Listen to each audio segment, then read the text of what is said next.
I was reviewing quarterly projections in my Manhattan office when the call came in, vibrating softly against the glass desk like an afterthought.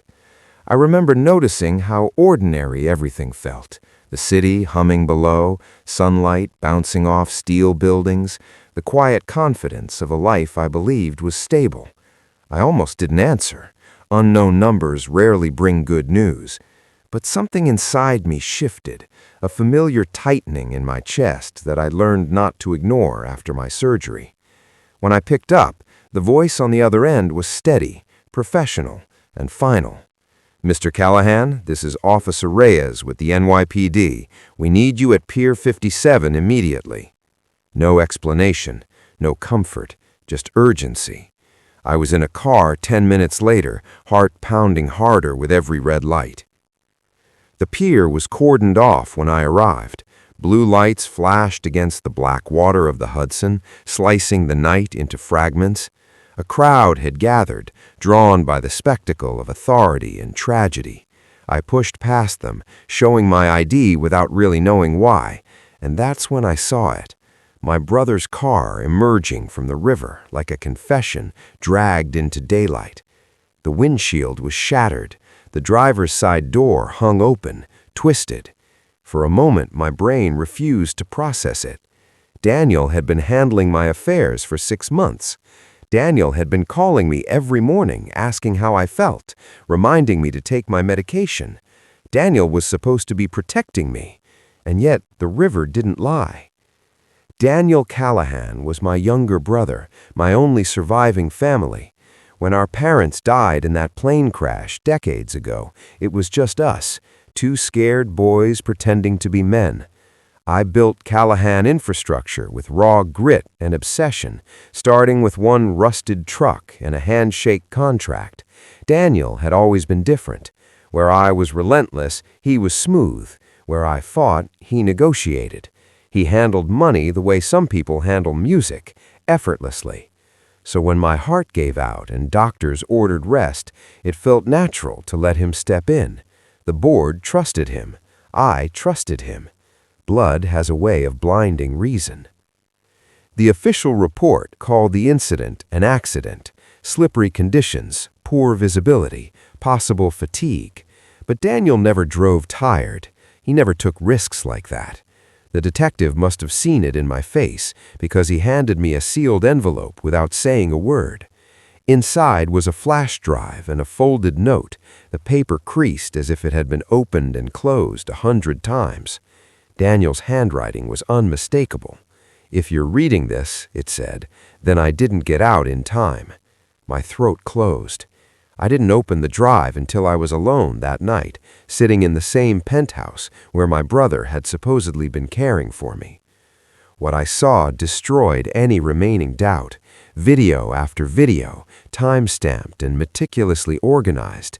My kitchen, my study, my bedroom hallway, cameras hidden in smoke detectors and vents. And there I was, fumbling for words, forgetting appointments, staring at pill bottles like they were written in another language.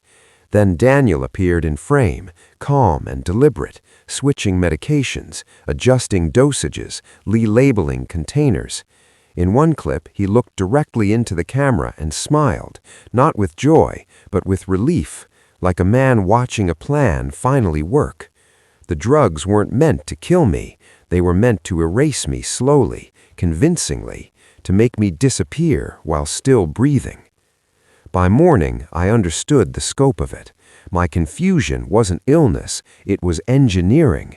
My authority within the company had been quietly undermined, proxy votes reassigned, emergency clauses triggered. The board had been nudged, carefully, toward the idea that I was no longer capable. And every financial trail led to the same place, Black Ridge Capital. I'd rejected them years earlier, refusing to let my company be hollowed out for short-term gain. Their managing partner, Evelyn Ross, had smiled at the time and told me everyone has a price. I didn't, so she found another way in, through my brother. I had 3 days before the final transfer of control, 3 days before Callahan Infrastructure became another gutted brand with my name stripped down to a logo. I didn't call lawyers, I didn't alert the board, I called Marcus Hale, the one man who had walked away from my company years ago because he refused to compromise his ethics. He didn't ask for proof, he didn't ask for favors, he just said, if they think you're weak, let's make that their mistake. We worked quietly, feeding Black Ridge exactly what they expected to see, while triggering safeguards buried deep in the company's founding documents, clauses written after my parents' death, designed for betrayal I'd never imagined would come from my own blood. When the board meeting finally arrived, Evelyn Ross sat across from me, confident, composed, already victorious in her mind. She spoke about synergies and efficiency, about honoring my legacy by modernizing it. I let her talk. I let her believe. Then the doors opened. Federal agents, warrants, the flash drive, financial records, medical fraud, conspiracy. Daniel's death was reclassified within hours. GPS data proved his car had been forced off the road. The room collapsed into chaos, but I felt nothing. No triumph, no satisfaction, just a hollow understanding that the man who tried to erase me had once held my hand when we buried our parents.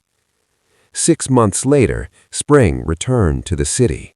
I sold Callahan Infrastructure, not to a corporation, but to its employees. Every worker became an owner. I kept a small stake, not for control, but to watch over what remained. I moved out of the penthouse. I live quieter now. I mentor founders who think loyalty is guaranteed and power is permanent. It isn't. Daniel is buried beside our parents. I visit once a year. I don't forgive him. I don't hate him either. I understand him. Greed doesn't always arrive as a monster. Sometimes it comes as family, smiling, promising to take care of you. This story isn't about business. It's about blindness, about how the most dangerous betrayals don't come from enemies, but from the people who know exactly where you're weakest. Legacy isn't what you build. It's what survives when someone tries to take it from you. And sometimes, losing everything you thought was safe is the only way to truly stay alive.